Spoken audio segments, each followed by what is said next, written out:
কাউকে অনেক ভালোবেসে যাচ্ছেন, কিন্তু ভালোবাসা পাচ্ছেন না, অথবা একতরফা ভালোবাসায় আটকে আছেন। হ্যাঁ, তবে আপনাকেই বলছি, প্রিয় মানুষটির মনে যত ভালোবাসা লুকানো থাকুক না কেন, কেউ ভালোবাসা না দিতে চাইলে কখনই তা জোর করে আদায় করা যায় না। আবার এটা গোলামি খেটে পাওয়ারও বস্তু নয়, কারণ ভালোবাসা জিনিসটাই তো আসে মন থেকে, সেটা কারো উপর প্রভাব খাটে না। শুনেছি মানুষের মন বোলাতে পারে সেকেন্ডের ব্যবধানে, আর যে মানুষের কাছ থেকে ভালোবাসা প্রত্যাশা করেন সে নিজেও তার মনের উপর অধিপত্য হতে পারে না। মাঝে মাঝে নিজেকেও বুঝতে পারা যায় না আসলে তার মন কি চায়। ভালোবাসতে কোনো ইকুয়ালিটি নেই, যতই চেষ্টা করুন, যতই ভালোবাসুন, যত ভালো থাকার জন্য যতই স্যাক্রিফাইস করুন না কেন, আপনি তাকে শতভাগ ভালোবেসেও তার থেকে বিন্দুমাত্র ভালোবাসা আশা করতে পারেন না। কারণ অনেক সময় দেখা যায় কেউ ভালো না বাসলেও অনেক ভালোবাসা পেয়ে যায়, আবার কেউ খুব বেশি ভালোবাসলেও ভালোবাসা পায় না। তাই ভালোবাসার বিনিময়ে ভালোবাসা প্রত্যাশা করাটা বোকামি।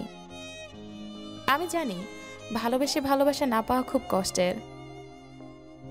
অনেক সময় ভালোবাসা প্রমাণ করতে অথবা এর গভীরতা বুঝতে আমরা কত কিনা করি, কত কিছু শিখি, নিজেকে বদলিয়ে ফেলি।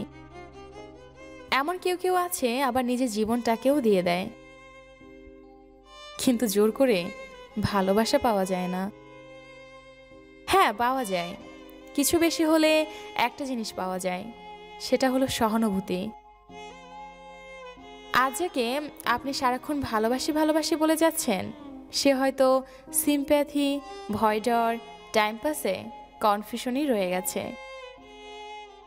এখন আপনার মতে ভালোবাসাটা না পেলে করণীয়টা কি? তার সামনে গিয়ে ভালোবাসি ভালোবাসি বলে চিৎকার করবেন? এটা ওটা গিফট করে ইমপ্রেস করার চেষ্টা করবেন? না, একদম না। মাঝে মাঝে ভালোবাসা সম্মানের খাতিরেও ভালোবাসার কথা বা ফিলিংসগুলো কিছুটা গোপন রাখতে হয়। তা না হলে প্রিয় মানুষটি বিরক্ত হয়ে যায় আর আপনার ভালোবাসা সস্তা হয়ে যায়। এখন বাজারে তো এই জিনিসটাই বেশি চলে, জিনিসটা দুর্লভ। সস্তা জিনিস কি বাজারে চলে? সবসময় ভালোবাসি ভালোবাসি বললেও ভালোবাসা কথাটার মর্ম কই যাবে?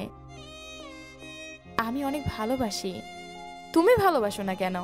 প্লিজ একটু ভালোবাসো। এসব বলে নিজেকে একটু ভিখারির মতো মনে হয় না? আচ্ছা, ভিখারিকে কেউ ভালোবাসা দান করে নাকি সহানুভূতির জায়গা থেকে সাহায্য করে? লোকে বলে ভালোবাসা নাকি রূপকথা গল্পের মতো অনুভূতি দেয়, আর সেই জায়গায় ভিখারির অনুভূতি কেমন যেন বেমানান না? তাই এখন এসব বাদ দিয়ে আপনাকে একটাই অনুরোধ করব, কিল এক্সপ্রেটিং ফর আ মাদার সেড। নিজের সম্মান নিজে বুঝতে শিখুন। ভালোবাসুন তাকে যে আপনাকে ভালোবাসে। আর আসলে কি আপনার জীবনে এমন কেউ আছে যাকে পেয়ে আপনি সত্যি সুখী? কমেন্ট করে জানাতে ভুলবেন না। আল্লাহ হাফেজ।